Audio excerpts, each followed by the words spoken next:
My name is Mike Oakes. I lead retail operations for U.S. Bank Home Mortgage nationally.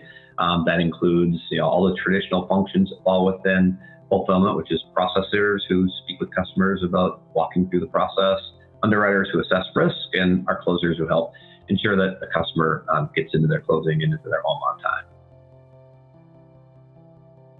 First is customer convenience. So enabling customers to close when they want, where they want, how they want, through an online experience absolutely made all the sense in the world for us. And we want to enable that benefit or that simplicity and convenience for our customers. The second, a little bit more selfish from an organizational standpoint. We know that a traditional closing using paper and wet signatures and multiple parties in multiple locations creates the potential for error and deficiencies. And that online experience dramatically reduces the potential that a document will be missigned, a document will be misplaced or sent to the wrong location. We avoid all the requirements around scanning documents. So selfishly for U.S. Bank, tremendous efficiency gain and a tremendous improvement in terms of the quality of the loan package that we present. It was a change, and it was a significant change. We knew that it would be, a transition, and we knew that it would, take some time for people to get engaged and on board. And what we did initially is we had members of our team become what we call eClose champions, and that was typically our processors. And we taught them how it worked. We showed them the benefits. We got them on board. What we found, however, was just making it an option didn't get us the traction that we expected. So we had minimal success initially. I think we languished maybe in that 5% adoption of hybrid e-closings initially.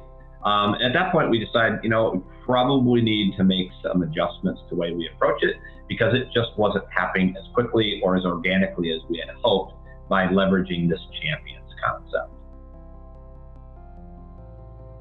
I think it was two primary things. And the first is we shifted our focus from an opt-in to an opt-out.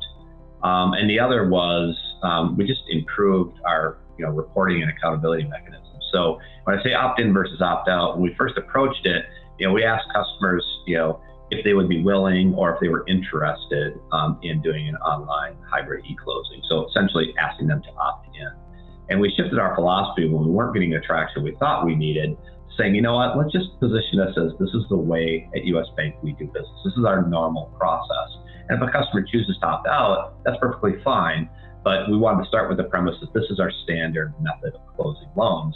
And that gained a ton of traction. And the second part around accountability, it's amazing how you gain traction when you start to show results to the team members that are responsible for delivering the results and do the whole competitive analysis and stack ranking folks and showing, this person can, close 75% hybrid e-close, but you're only doing 50%.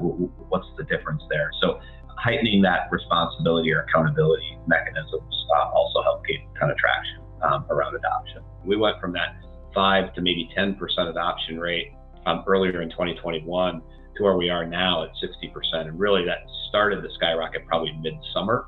We have teams today that are over 80% adoption of hybrid e-close. So, a lot of traction in a short amount of time. We truly believe that just making this an option or an offering to our consumers when they were in the processing component or section of the fulfillment process would get us the traction we needed. And what we found is we probably needed to start informing them of this opportunity earlier.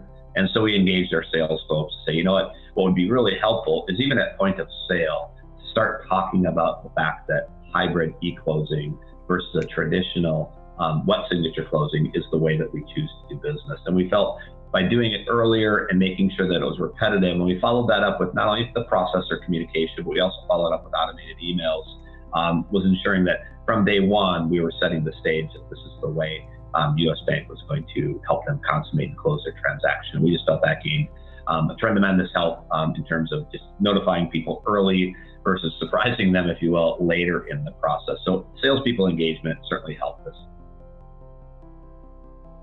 Our customer reactions has all been good. We offer them a far more convenient and efficient process. So you think about not only are they able to do this in the comfort of their home or home office or vacation property or in their car if they choose to do it on their mobile device, wherever they choose to do it, it's a much more simpler process. If you compare it to the traditional closing, where they're literally wet signing tens and tens of documents, That takes time. You walk out with a sore hand right from your signing, as opposed to the point and click technology of digital signatures. It's a much simpler process. So the customer feedback we've got has been, across the board positive.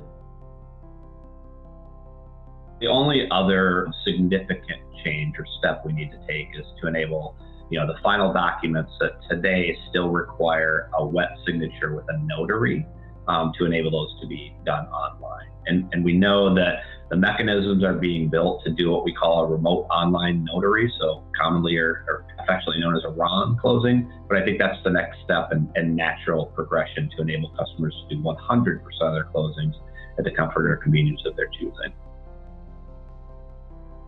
If I look back at our journey at U.S. Bank, I wish we would have started with the same zest and zeal 5 years ago as we did 2 years ago, because we'd be that much farther along in our journey.